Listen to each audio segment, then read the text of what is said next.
नमस्कार, मैं MK Jha, history lecture Jharkhand एक बार फिर से आप सभी का अपने इस digital platform digital classroom by MK Jha में स्वागत करता हूं। आज हम लोग मध्यकालीन भारत के एक बहुत ही महत्वपूर्ण विषय अलबरूनी के तहकीक हिंद के बारे में चर्चा करेंगे। बेसिकली आप सबको पता है कि मध्यकालीन भारत का यह एक बहुत ही ज्यादा निष्पक्ष दस्तावेज है, जिसे कई अलग अलग इतिहासकारों ने अपने स्तर से बतलाने और समझाने का प्रयास किया है। और आज के इस वीडियो में हम अलबरूनी के भारत को जानने और समझने का प्रयास करेंगे। अपने आप में बहुत ही महत्वपूर्ण दस्तावेज, क्योंकि इन्होंने निष्पक्षता के साथ समकालीन भारत को दर्शाया और समझाया है। तो चलिए सीधा हम लोग स्क्रीन पर आते हैं और आपको अलबरूनी के भारत से अवगत कराते हैं कि किस प्रकार अलबरूनी ने भारत को उस समय जाना और समझा था, और उन्होंने हमारे लिए क्या महत्वपूर्ण फैक्ट एंड फिगर अपने किताब में छोड़ रखे हैं। एग्जामिनेशन के दृष्टिकोण से भी यह टॉपिक बहुत ही ज्यादा महत्वपूर्ण रहने वाला है और हमेशा रहता रहा है। किसी कोई भी एग्जामिनेशन हो, जब आप यूपीएससी जैसे बड़े एग्जामिनेशन की तैयारी कर रहे हो, या फिर नेट जीआरएफ की तैयारी कर रहे हो, या फिर एसएससी जैसे एग्जामिनेशन की तैयारी कर रहे हो, हर प्रकार के एग्जामिनेशन में इस टॉपिक से प्रश्न रहे हैं, पूछे जाते रहे और आने वाले समय में भी पूछे जाने की पूर्ण उम्मीद रहती है। तो चलिए समय को व्यर्थ ना करते हुए सीधा हम लोग तहकीक हिंद, जो अलबरूनी की एक बहुत ही रोमांचकारी रचना है, इसको जानने और समझने का प्रयास करते हैं। तो जैसा कि आप देख पा रहे हैं कि यह मध्ययुगीन भारत की सबसे प्रामाणिक विदेशी दस्तावेज माना जाता है, क्योंकि इसमें अलबरूनी ने बहुत ही ज्यादा रिसर्च करके समकालीन भारत के चित्र को प्रस्तुत किया था। उन्होंने जो महसूस किया उस समय भारत में रहकर, आपको पता है कि यह महमूद गजनवी के साथ भारत आया था और उन्होंने भारत में रहकर बकायदा अलग अलग विषयों का अध्ययन किया था। तो उन्होंने भारत को बहुत नजदीक से उस समय जाना और समझा था, और उन्हीं के माध्यम से उन्होंने भारत के बारे में चित्रित करने का प्रयास किया था। तो चलिए समझते हैं तहकीक हिंद, जो कि मध्ययुगीन भारत का एक महत्वपूर्ण दस्तावेज है। इसमें क्या क्या महत्वपूर्ण फैक्ट एंड फिगर है, तो इसके बारे में अगर हम लोग इसके इंट्रोडक्शन पार्ट को हम लोग देखें, समझने का प्रयास करें, तो जैसा देख पा रहे हैं कि तहकीक हिंद या किताब उल हिंद मध्यकालीन भारत का एक महत्वपूर्ण ऐतिहासिक और सांस्कृतिक ग्रंथ है। किसके द्वारा ये लिखा गया? अबू रेहान अल बिरूनी ने 11वीं शताब्दी में, यानी 1030 ईस्वी के आसपास अरबी भाषा में, इसकी अगर भाषा पूछी जाए किस भाषा में यह किताब लिखा गया था, तो अरबी भाषा में लिखा था। यह ग्रंथ भारतीय दर्शन, धर्म, विज्ञान, गणित, सामाजिक व्यवस्था और संस्कृति का विस्तृत विवरण प्रस्तुत करता है। अलबरूनी ने इसकी रचना महमूद गजनवी के भारत आक्रमण के दौरान किया था, है ना। तो जब वो, जैसा कि मैंने अभी आपको बतलाया कि ये जो पुस्तक लिखी गई है, ये अलबरूनी के द्वारा लिखी गई है, और अल बिरूनी महमूद गजनवी के ही, जो उनका वॉर का कॉन्वॉय भारत आ रहा था, उसी के साथ वो भारत आए थे और उन्होंने भारत में रह करके अध्ययन किया और भारत को समझने का उस समय प्रयास किया था। थोड़ा सा लोग परिचित होते हैं अलबरूनी के से, जिनका जन्म 973 ईस्वी में हुआ था। कहाँ पे हुआ था? तो ख्वारिज्म में, जो वर्तमान उज्बेकिस्तान में है, और वहां के बीरून नगर में, इसी के नाम पर उनका नाम में बीरूनी शब्द पड़ा है। और उनका जन्म हुआ था 973 ईस्वी में ख्वारिज्म, वर्तमान उज्बेकिस्तान के बीरून नगर में। उनका पूरा नाम पूछा जाता है एग्जामिनेशन में बहुत बार, तो याद रखिएगा, अबू रेहान मोहम्मद इब्न अहमद अल बिरूनी उनका पूरा नाम है।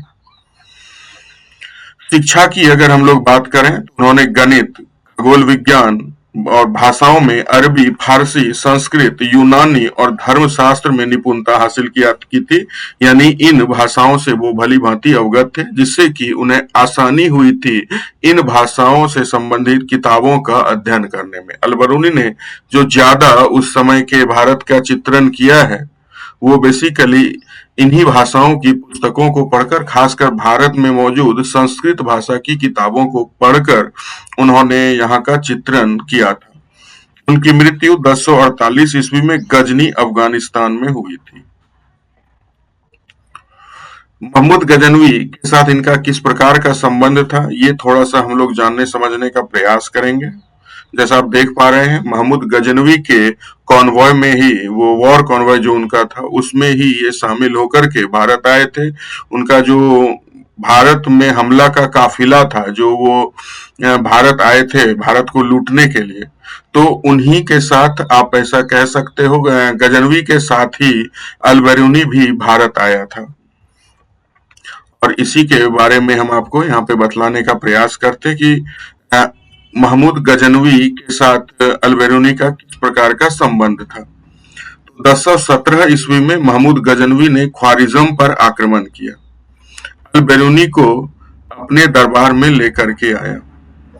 ख्वारिज्म में जब हमला किया तो उनको एक बंदी बनाकर, आप ऐसा कह सकते हो, वो अपने दरबार में लेकर के आए थे। लेकिन बाद में इनकी विद्वता से वो प्रसन्न होकर इनको अपने साथ उन्होंने रख लिया। गजनवी के भारत आक्रमण उन्होंने 1001 से 1027 के मध्य के दौरान अल-बरूनी ने 17 वर्षों तक भारत में का अध्ययन किया।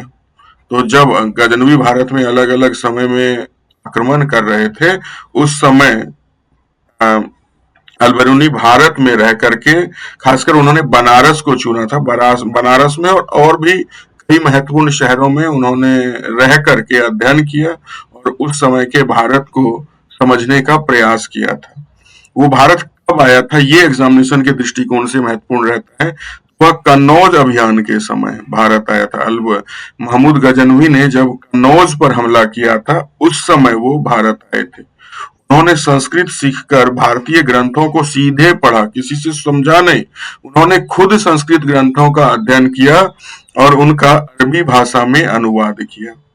आपको ये पता होना चाहिए कि अल-बरूनी ने सिर्फ एक ही पुस्तक किताबुल हिंद की रचना नहीं की है। इसके अलावा उन्होंने 150 से अधिक पुस्तकों की रचना की है। अल-बरूनी अपने आप में बहुत ही एक महत्वपूर्ण विद्वान हो जाता है। आप कह सकते हो, उन्होंने विद्वता की एक अलग ही प्रकार की मिसाल स्थापित की थी और उनका यह किताब किताबुल हिंद समकालीन दस्तावेजों में सबसे ज्यादा महत्वपूर्ण हो जाता है। इतिहासकारों के दृष्टिकोण से, इतिहासकारों को भारतीय इतिहास को समझने में उनकी इस पुस्तक को बहुत वो लोग सहारा लेते हैं। तो जैसा आप इमेज में देख रहे हैं कि महमूद गजनवी के साथ वो भारत आ रहे हैं और उन्होंने इस दूसरे इमेज में आप देख पा रहे हैं कि उन्होंने बनारस में रह करके यहाँ के विद्वानों के साथ मिलकर के भारतीय इतिहास को समझा। खासकर भारत के संस्कृत भाषा में जो मौजूद उस समय के ग्रंथ थे, उनका उन्होंने विस्तार पूर्वक अध्ययन किया और उसके माध्यम से उन्होंने भारत का चित्रण करने का प्रयास किया है। उनकी अगर प्रमुख रचनाओं की बात करें, जैसा कि मैंने बताया कि उन्होंने 150 से ज्यादा किताबों की रचना की है। अब तो याद रखना हमारे लिए महत्वपूर्ण नहीं हो जाता, सीधी सी बात है, लेकिन उनकी जो महत्वपूर्ण किताबें हैं जिस पर हम जानकारी रखना चाहिए, एग्जामिनेशन में इससे प्रश्न पूछे जा सकते हैं, उसको आप ध्यान में जरूर रखिएगा। सबसे पहले अगर बात करें, उनकी पुस्तक है किताबुल हिंद अर्थात तहकीक हिंद। भारत पर उन्होंने गहन अध्ययन को इसमें चित्रित किया है। भारत के बारे में उन्होंने गहन अध्ययन को इसमें लिखा है कि किस तरह से उन्होंने भारत को समझा। इसके अलावा किताब अल तफहीम, खगोल विज्ञान और गणित पर उन्होंने यह किताब लिखी है। किताब अल अथार अल बकबाकिया, प्राचीन संस्कृतियों का उन्होंने तुलनात्मक अध्ययन किया है इस पुस्तक में। और तारीख अल हिंद, भारतीय इतिहास और संस्कृति पर लिखी गई उनकी एक महत्वपूर्ण पुस्तक है। उनकी रचना का मुख्य उद्देश्य क्या था, अल-बरूनी खुद बतलाते हैं कि उनकी रचना का उद्देश्य, अल-बरूनी ने इस ग्रंथ को भारत की वास्तविकता की खोज के लिए लिखा है। वास्तव में भारत को समझने के लिए आप कह सकते हो ना, वास्तविक जो भारत का उस समय चरित्र था, वास्तव में भारत का उस समय जो स्वरूप था, उसको बतलाने के लिए, उसको समझने के लिए ही उन्होंने किताबुल हिंद या तहकीक हिंद की रचना की थी।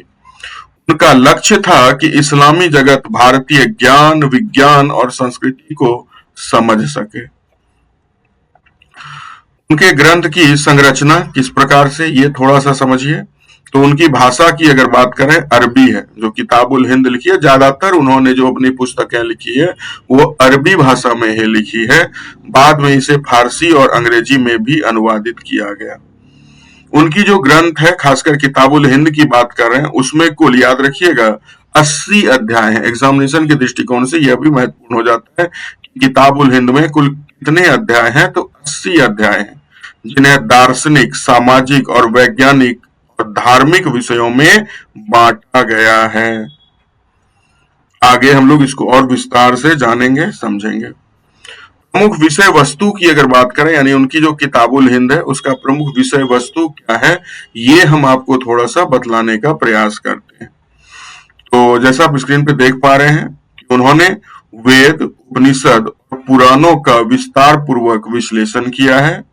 इसके अलावा भारतीय मोक्ष, भारत का जो एक महत्वपूर्ण कंसेप्ट है मोक्ष, कर्म और पुनर्जन्म, इसकी अवधारणाओं की भी उन्होंने विस्तार पूर्वक व्याख्या की है।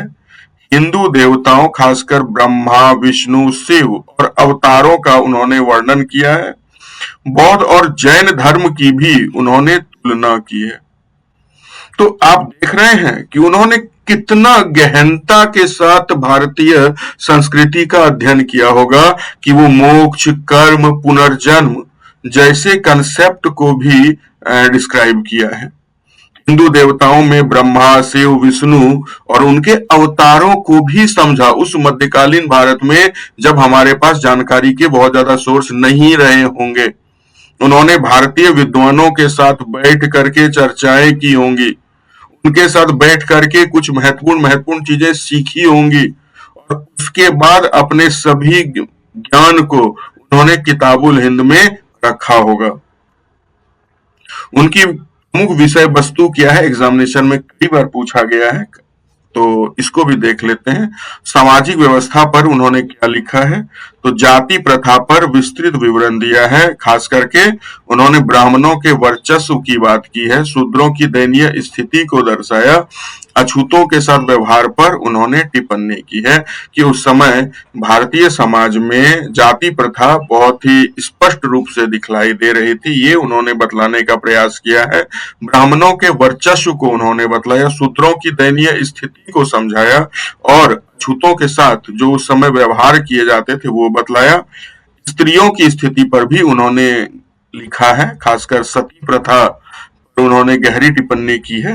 विधवा जीवन, यानी एक वैधव्य का जीवन किस प्रकार का होता है, जैसे कि एक विधवाएं सफेद वस्त्र धारण करती हैं, ब्रह्मचर्य का जीवन जीती हैं, ना बाल उनका मुंड दिया जाता है, यानी बिना बाल के वो रहती हैं। इन सब पहलुओं पर उन्होंने लिखा है अपने ग्रंथों में। बाल विवाह इत्यादि की भी चर्चा की है। भोजन, वस्त्र और उत्सव के बारे में भी चर्चा की है। शाकाहारी, मांसाहारी प्रथाएं यहाँ मौजूद थी, ये बतलाने का प्रयास किया है। होली, दीपावली का उन्होंने उल्लेख किया है। अब देख रहे हो कितने अंदर तक जाकर उन्होंने भारत को उस समय समझा था। विज्ञान और गणित की अगर बात करें तो शून्य और दशमलव प्रणाली का विश्व को उन्होंने परिचय कराया। आर्यभट्ट और ब्रह्मगुप्त के गणितीय सिद्धांतों का उन्होंने अध्ययन किया। खगोल विज्ञान में राशि चक्र, ग्रहों की गति, भू केंद्रित और सूर्य केंद्रित मॉडल उन्होंने प्रस्तुत किया है ना। जियोसेंट्रिक और हेलियोसेंट्रिक जो संकल्पनाएं हैं उस पर उन्होंने एक विस्तृत मॉडल बतलाया था। उस समय उन्होंने बतलाने का प्रयास किया चंद्रमा किस प्रकार से कार्य करता है, पृथ्वी किस तरह से कार्य करता है, सूर्य किस तरह का कार्य करता है। जो जो आर्यभट्ट और ब्रह्मगुप्त के पुस्तकों में था उसको उन्होंने समझा और उससे अपने मुस्लिम जगत को उन्होंने परिचित कराया। आयुर्वेद की बात करें तो उन्होंने चरक और सुश्रुत के उपचारों का वर्णन किया है। इसके अलावा भाषा और साहित्य में अगर हम लोग बात करें तो उन्होंने संस्कृत व्याकरण की जटिलताओं का विवरण किया है। पंचतंत्र, महाभारत, रामायण की कथाओं का भी उन्होंने उल्लेख किया है। तो लगभग जो महत्वपूर्ण उस समय के भारत के दस्तावेज थे, भारत के ग्रंथ थे, उन सब का उन्होंने विस्तार पूर्वक अध्ययन किया होगा। भारतीय संगीत में राग रागिनी और नाट्य शास्त्र पर भी उन्होंने टिप्पणी की है। तुलनात्मक अध्ययन का अगर हम लोग बात करें तो उन्होंने भारतीय और यूनानी इस्लामी विज्ञान की तुलना की। उन्होंने भारतीय विज्ञान और यूनानी और इस्लामी जो विज्ञान है, दोनों में क्या अंतर है, दोनों में क्या समानताएं हैं, दोनों के दृष्टिकोण को उन्होंने अपनी इस पुस्तक तहकीक हिंद या किताबुल हिंद में प्रस्तुत करने का प्रयास किया है। इसके अलावा सूफीवाद और वेदांत दर्शन में भी जो समानताएं हैं उसको भी उन्होंने समझाया, या उन दोनों में अगर कुछ अलगाव भी है उसको भी उन्होंने बतलाया, समझाया है। और सूफीवाद और वेदांत दर्शन को एक प्रकार से आप कह सकते हो स्पष्ट रूप से उसकी समानताओं को उन्होंने दर्शाने का अपने इस ग्रंथ में प्रयास किया है।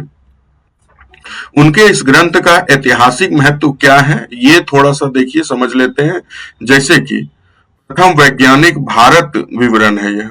अल-बरूनी ने पूर्वाग्रहों से मुक्त होकर उन्होंने इस ग्रंथ को लिखा, है ना। उनके मन में किसी प्रकार का इसे लिखने से पहले पूर्वाग्रह नहीं रहा था। भारतीय इस्लाम ज्ञान सेतु इसे कहा जाता है। उनके कार्यों ने अरब और यूरोप का भारतीय गणित व खगोल विज्ञान से परिचित कराया। आधुनिक इतिहासकारों के लिए यह आधार बना, खासकर रोमिला थापर जैसे विद्वानों ने उनके विवरणों को प्रमाणिक माना है। एक विश्वसनीय दस्तावेज है, इसमें किसी प्रकार का कोई संदेह नहीं है। भारतीय इतिहासकार आज भी अपने रिसर्च के लिए उनके लिखे इस दस्तावेज का सहारा लेते हैं। मध्यकालीन भारत का एक विश्वसनीय दस्तावेज है, बल्कि सांस्कृतिक समन्वय का भी उत्कृष्ट उदाहरण है। उनकी वस्तुपरकता और गहन शोध आज भी इतिहासकारों के लिए प्रेरणा स्रोत है कि वह कितने गहराई के साथ किसी पुस्तक का उस समय अध्ययन कर रहे थे और उन्होंने भारत को समझाने का प्रयास किया उस समय। उम्मीद है अल-बरूनी के भारत को आप समझ पाए होंगे। अल-बरूनी ने किस तरह से तहकीक हिंद नामक एक महत्वपूर्ण दस्तावेज लिखा, उसको आप अच्छे तरीके से समझ पाए होंगे। अगर आपको यह जानकारी अच्छी लगी तो एक बार फिर से आपसे हम कह रहे हैं कि आप वीडियो को जरूर लाइक करिएगा और चैनल को सब्सक्राइब करिएगा, ताकि इस तरह के इंफॉर्मेटिव वीडियो जब भी हम लेकर के आए तो आप उसे देख सकें, उसे समझ सकें। और मेरा जो मेन टारगेट है वो है जो भी इतिहास के सुधी छात्र हैं उनको हम अपने साथ जोड़ना चाहते हैं, उनके साथ जानकारियों को शेयर करना चाहते हैं। तो अगर आपको हमारा वीडियो पसंद आ रहा है तो आप इसे अपने दोस्तों के साथ भी जरूर शेयर करें, उनको भी बतलाने का प्रयास करें। तो आज के इस वीडियो में इतना ही। मिलते हैं आप लोगों से किसी और वीडियो में। तब तक के लिए धन्यवाद, नमस्कार।